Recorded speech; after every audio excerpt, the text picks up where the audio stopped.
It's the official launch of the Nigeria Jubilee Fellows Program NJFP 2.0 by the Vice President Kashim Shettima.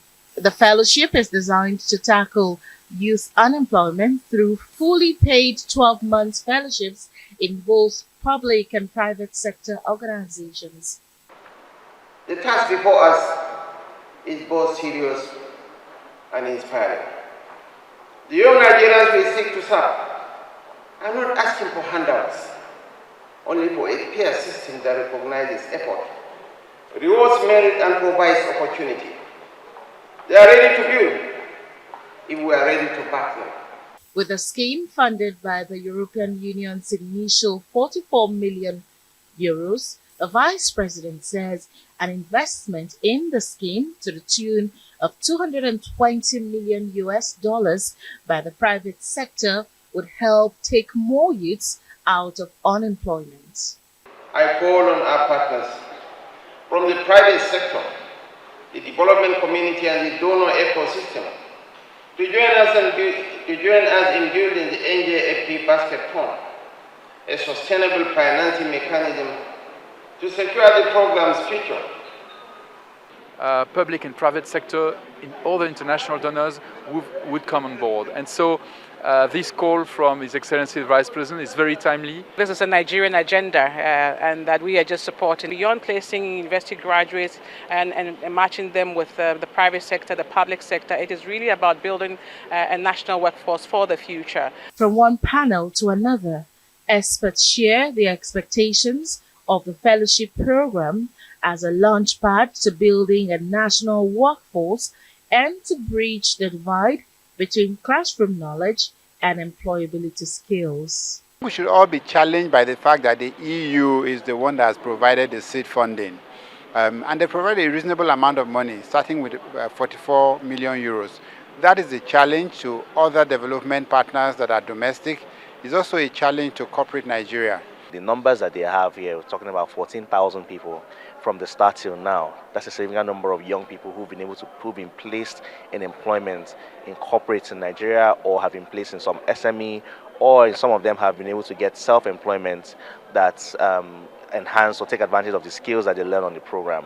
We need it to scale even faster. Giving young people 1 year to be able to be brought officially into the formal work environment definitely will have its impact on employment in the country, and so we're very excited to be supporting it. With the Nigeria Jubilee Fellows Program training and launching 14,000 youths into the job market within the last 1 year, it is hoping to do another 20,000 within another 1 year, making it 34,000 trained fellows into the labor market within 2 years.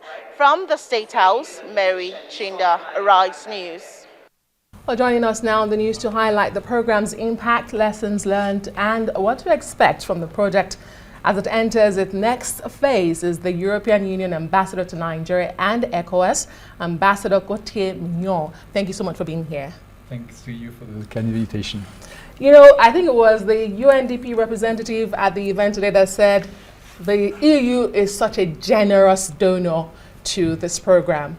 And so my first question to you would be, as a major funder or a donor, why is youth employment in Nigeria so important to the EU? There's no free lunch anywhere. What's the EU standing to gain from this? Well, youth employment is a challenge and an opportunity for Nigeria. And our interest as EU is to have a prosperous and stable partner at the core of West Africa, Nigeria. And so we want to help these young graduates who in many cases are facing issues to find a first job because many employers require previous work experience. And so this program is about giving them this first work experience by paying them a 150K per month scholarship during 12 months to be employed by a private company, most of them are SMEs, or a public organization, like state government, for instance. And for us, it's a way to help Nigeria give a perspective of future for its young people, and I think it helps the stability of the country, but it also boosts prosperity, because it's a win-win partnership. The young people, the young fellows, of course, are benefiting from the program, but also the receiving organizations, in particular the SMEs, because they are very enthusiastic, capable, committed young employees that in many cases they finally hire at the end of the 12 months. I do gather that these are fresh, graduates. First off, where do you get them from? How do they access this program? And is the second installment, it's 2.0 that you coming up with now. I mean, what's the success story that you can share with us that this program truly is succeeding? And is it Nigeria specific? I mean, to the extent that it solves Nigeria's socio-economic challenges. Indeed, it's Nigeria specific. There might exist similar programs elsewhere, but this was tailor-made for Nigeria in partnership with the Office of the Vice President already 3 years ago, and with the United Nations Development Programme as implementing partner. So the EU put 44 million euros on the table to fund this, and yes, it is a success because we have already more than 14,000 beneficiaries, 14,000 fellows, and more than 7,000 alumni who are already finished the program. So in this way it's a success, but it's also not so much a success in the sense that we haven't managed to find other contributors to the program. Federal government, state governments, private donors, other international donors. And so the event today with His Excellency the Vice President and various ministers was very much about calling on other donors to contribute to upscale this program, because indeed with the EU funding we can reach 34,000 fellows, but we would like to go beyond this and reach 1,000, at least have 20,000 fellows a year over the next few years. So for this, we need other donors to jump in. How do these fresh graduates access the program? That's my they access. point. Yes, sorry for not answering your previous question. Understandable. It's a very transparent and an open call for applications. Right. So there is a website, NGFP, and everybody, all graduates can apply. Then there is a selection process because there are a certain profile that is sought after, of course, and this is something that the receiving organizations have noticed, that they receive very good fellows, very capable also of improving their skills. And of course it's selective because there is a limited number of places, but it's very transparent and objective criteria. No question of being friend with someone. No, it's really about how much you comply with the criteria.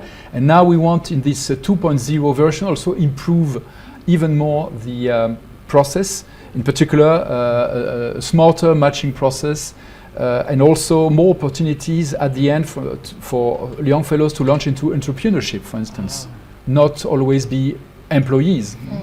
It does sound like a great program. And that brings me to my next question, because sustainability is usually the weak point of such programs. How do you ensure that it goes beyond 2.0 and beyond this administration? Also, I have to ask you, because migration the pressure of migration remains high on Europe. Supporting programs such as this, is it part of the EU strategy to keep youths back at home? Does it fit into the larger EU strategy plan to limit those migrations or stop it?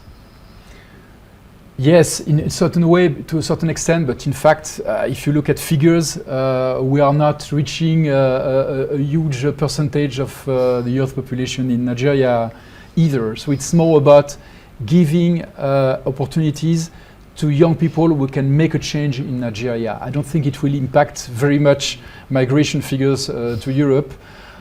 So it's not the main, let's say, reason for us to fund a program like this.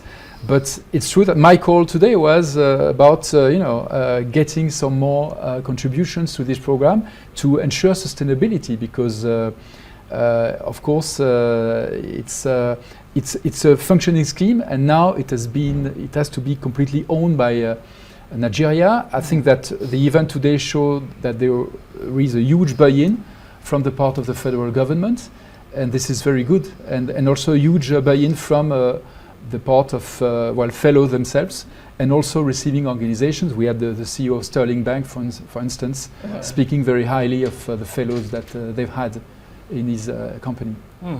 Quite interesting. Maybe conversely, the other side of that question that Adiso just asked is this a plan by the EU and maybe the advanced, world to have a pool of, skilled youth population that they can always, fall back on? And what lessons are you finding, learning so far in terms of the needs assessment based on, the acceptability or otherwise of this, skilled, young workforce that you're coming up with?